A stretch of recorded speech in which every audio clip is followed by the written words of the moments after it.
나 주님만 따라가리.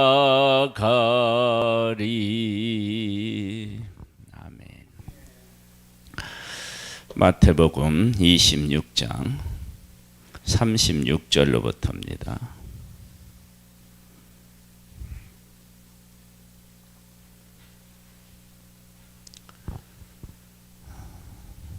마태복음 26장 36절로부터입니다.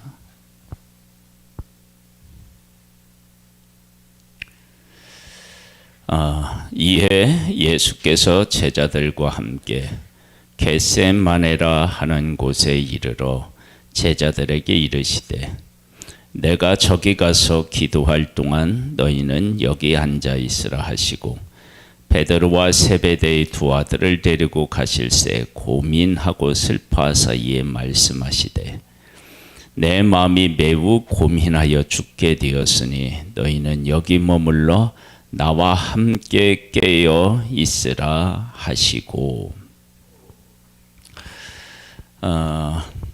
예수님은 기도하시기 전에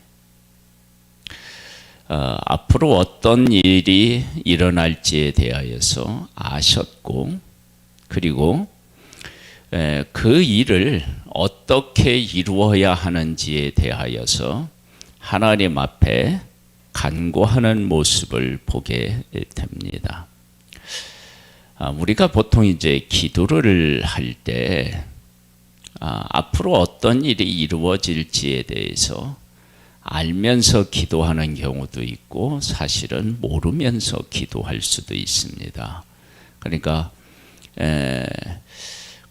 이런 문제에 대해서 우리가 좀 더 생각해 봐야 돼요. 왜냐하면 예수님은 지금 앞으로 어떤 일이 되어질지에 대해서 분명히 알고 계시는데 제자들은 그 사실을 몰랐다는 것입니다. 그런데 그것은 모르면 안 되는 일이었어요. 왜 그러느냐? 앞으로 예수님이 십자가를 지면 그 십자가는 예수님만의 십자가가 아니고 그 일에 제자들도 동참할 수 있는 그런 십자가였기 때문에 그렇습니다. 그러니까 우리들이 기도를 할 때 그 당사자인 예수님이 십자가를 지시잖아요. 그걸 당사자라고 하는데 당사자와 그 다음에 제자들은 거기에 엮여 있다고요. 그런데 제자들 중에서도 3명의 제자들에게는 깨어 있으라, 이제 기도하라고 하는 말씀이고요. 그리고 다른 제자들에게는 여기 앉아 있으라고 얘기를 했어요.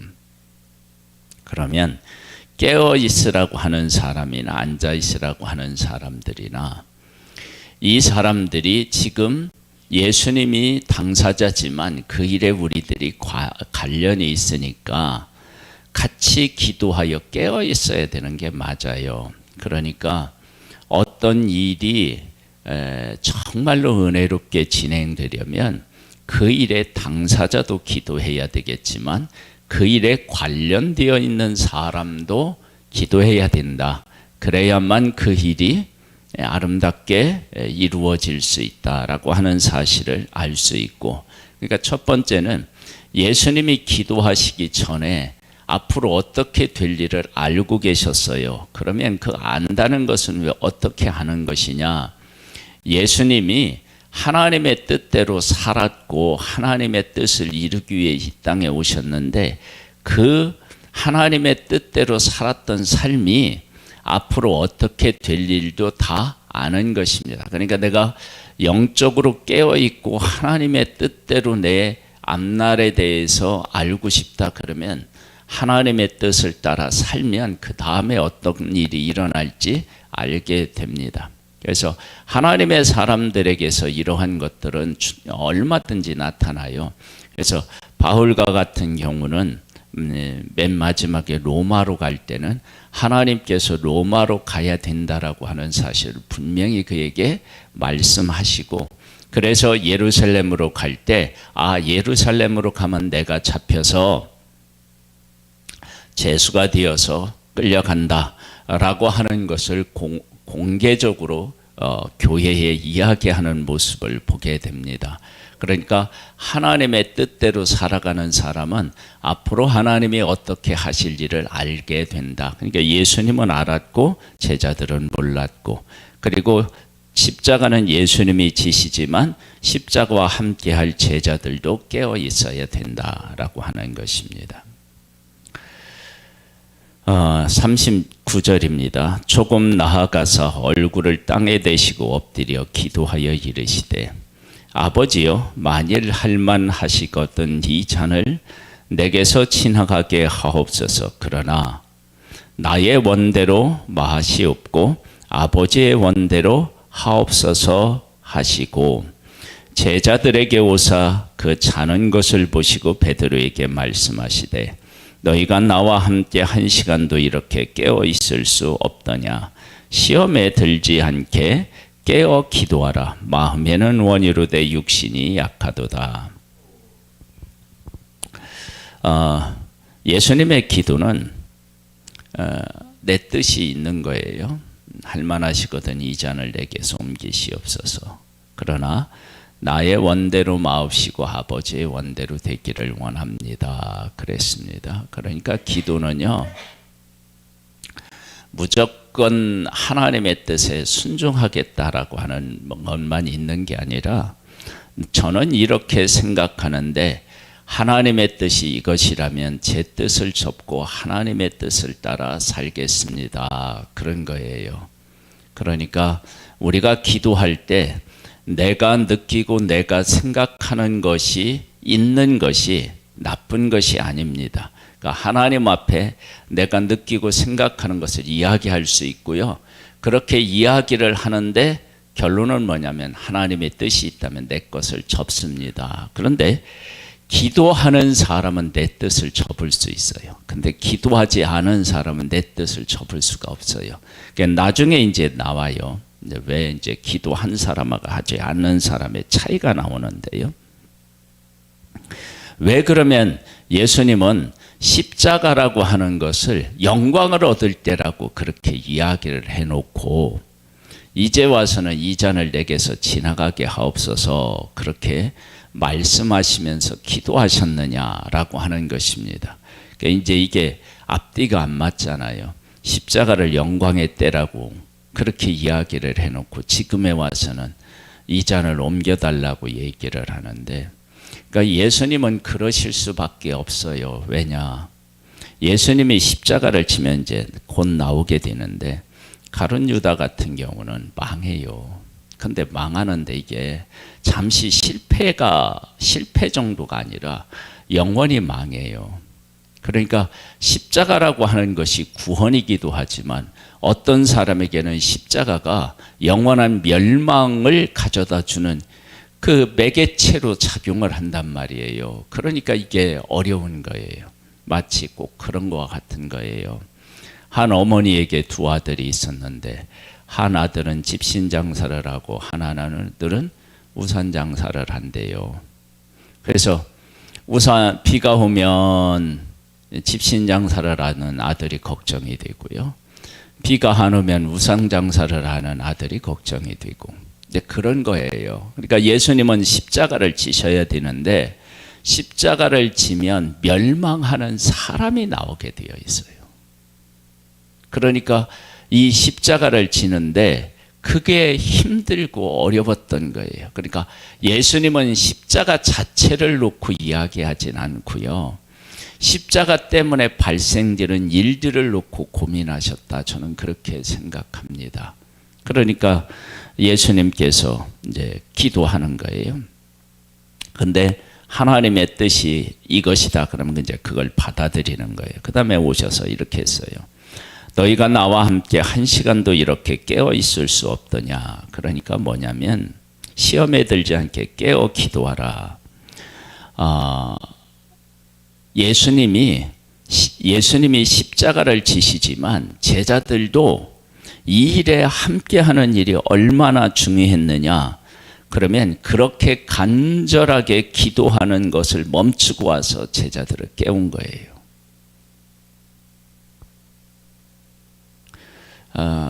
이렇게 중요한 일이라면 한 번에 쫙 가야 되잖아요. 근데 그게 아니라 중간에 일어나셔서 제자들을 깨우시고 그리고 다시 가서 또 기도하시고 깨우시고 또 기도하시고 그리고서는 이제는 어떻게 되느냐, 세 번째 기도하시고는 이제 시간이 다 됐다, 이제 그렇게 말씀하셔요. 그러니까 함께 해야 할 사람이, 기도로 함께 해야 할 사람이 하지 않는 것은 기도를 멈추고 다시 가서 깨워야 될 만큼 그 일이 중요한 일이다라고 하는 것을 알 수 있습니다. 그래서 우리가 어떤 일을 놓고 그 일과 관련되어서 하나님의 뜻을 이루려고 할 때는 한 사람이 기도로 끝나는 게 아니라 함께 기도할 사람들이 함께 기도하면 시험이 들 일들이 적어지게 되고 하나님의 뜻이 우리들 가운데 온전히 이루어지는 것입니다.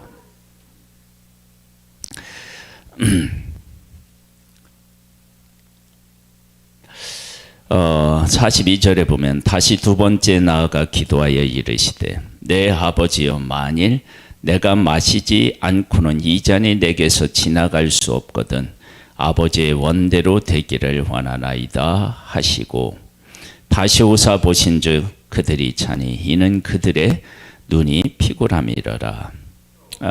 육신이 약했다. 마음은 원인데 육신이 약하다. 여러분, 기도는요, 예수 믿는 사람은 누구나 하고 싶은 마음이 있습니다. 해야지. 그런데 보편적으로 기도 못하는 것이 왜 그러느냐?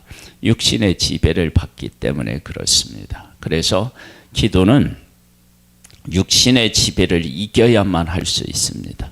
바쁜 것을 이기기도 하고요, 피곤을 이기기도 하고요, 또 게으름도 이기고, 그래서 육신을 이겨야만 기도로 나아갈 수 있습니다. 그래서 마귀는 우리에게 기도 못하도록 육신을 가지고 자꾸 우리에게 와서 장난을 치는 거예요. 피곤하다, 바쁘다, 그런 일들로 그렇게 해서 기도 못하게 하는데, 그러함에도 기도해야 하는 때가 있는 것입니다. 다시 오사 보신즉 그들이 자니 이는 그들의 눈이 피곤함이로다. 또 그들을 두시고 나아가 세 번째 같은 말씀으로 기도하신 후 이에 제자들에게 오사, 예수님은 똑같이 아버지여, 만일 이 잔을 만일 내가 마시지 않고는 이 잔이 내게서 지나가게 할 수 없거든 아버지의 원대로 되기를 원합니다. 이거 세 번을 왜 기도하셨겠어요? 한 번 하시면 되는데. 예수님은 하나님의 뜻을 분명히 알았을 텐데 그 이유가 제자들을 깨운 곳에서 찾을 수 있어요. 제자들에게 어떻게 하느냐? 깨어 일어나라, 기도하자. 그리고 기도하고 와서 또 깨어 일어나 기도해라.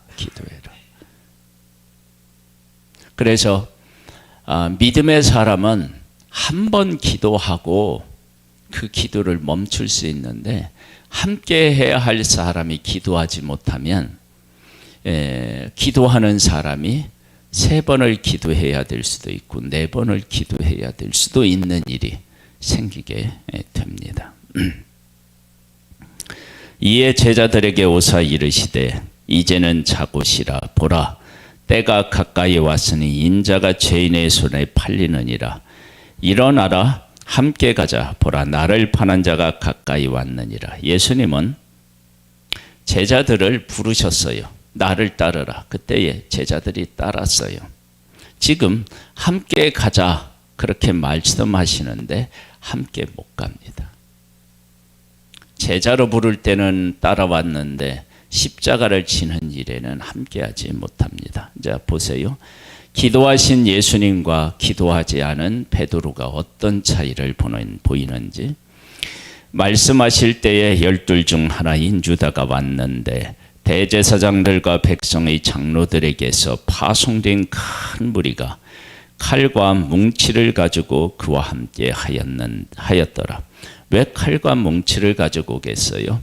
예수님을 잡으려고 할 때 육신적인 저항이 있을 것이다 라고 하는 생각을 한 거예요.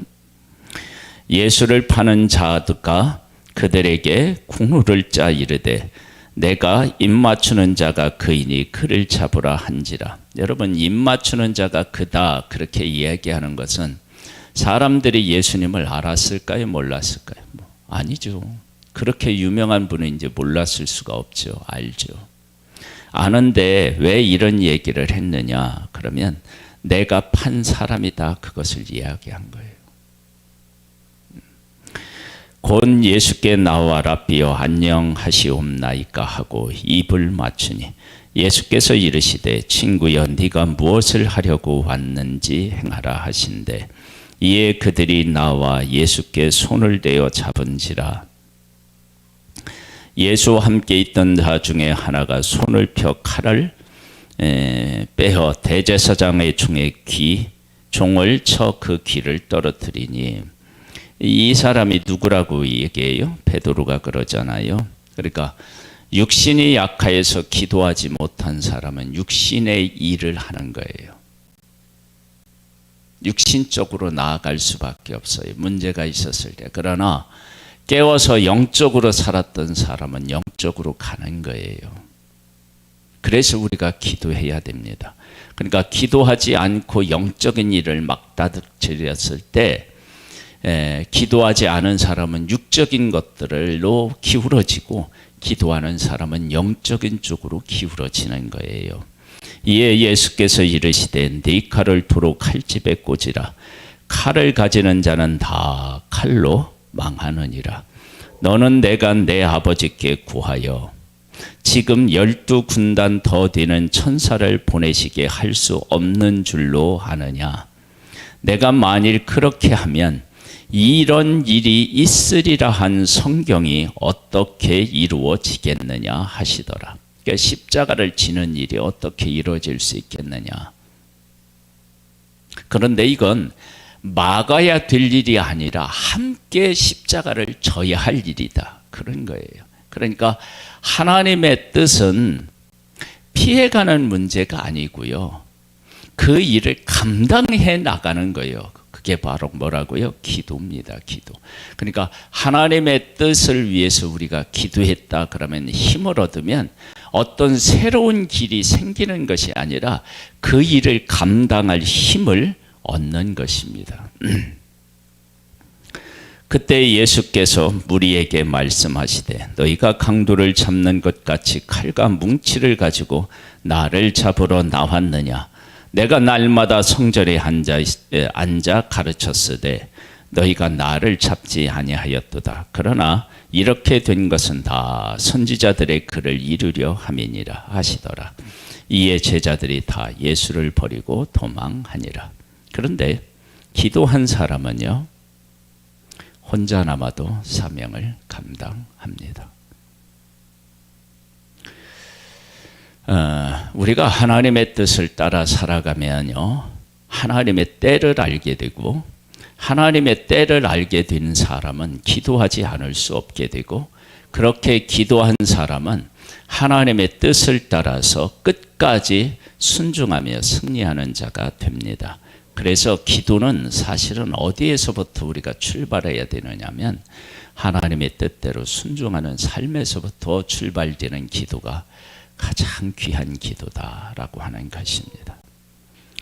하나님 아버지 감사합니다. 오늘도 우리와 함께하여 주셔서 이 아침에 깨워주신 하나님 아버지, 하나님의 뜻대로 살아가면서 하나님의 뜻을 바르게 깨달아 알고 하나님의 뜻이 이루어질 때 그 뜻대로 순종하여서 하나님의 뜻을 끝까지 이루어드리는 믿음의 사람 되기를 소망합니다.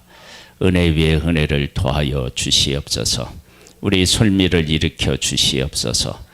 아버지 하나님 회복시켜 주시옵소서. 또한 우리 교회의 성도들 중에 어려움을 겪고 있고 병으로 고생하고 있는 우리 성도들, 하나님이 한 사람 한 사람 찾아가셔서 아버지 하나님 치료하여 주시고 새 힘을 허락하여 주시고 하나님의 사랑과 은혜를 깨달아 알 수 있도록 역사해 주시옵소서. 예수님의 이름으로 기도드립니다. 아멘. 하늘에 계신 우리 아버지여, 이름이 거룩히 여김을 받으시오며 나라에 임하옵시며 뜻이 하늘에서 이룬 것 같이 땅에서도 이루어지리이다. 오늘날 우리에게 일용할 양식을 주옵시고 우리가 우리에게 죄 지은 자를 사하여 준 것 같이 우리 죄를 사하여 주옵시고 우리를 시험에 들게 하지 마옵시고 다만 악에서 구하옵소서. 대개 나라와 권세와 영광의 아버지께 영원히 있사옵나이다. 아멘.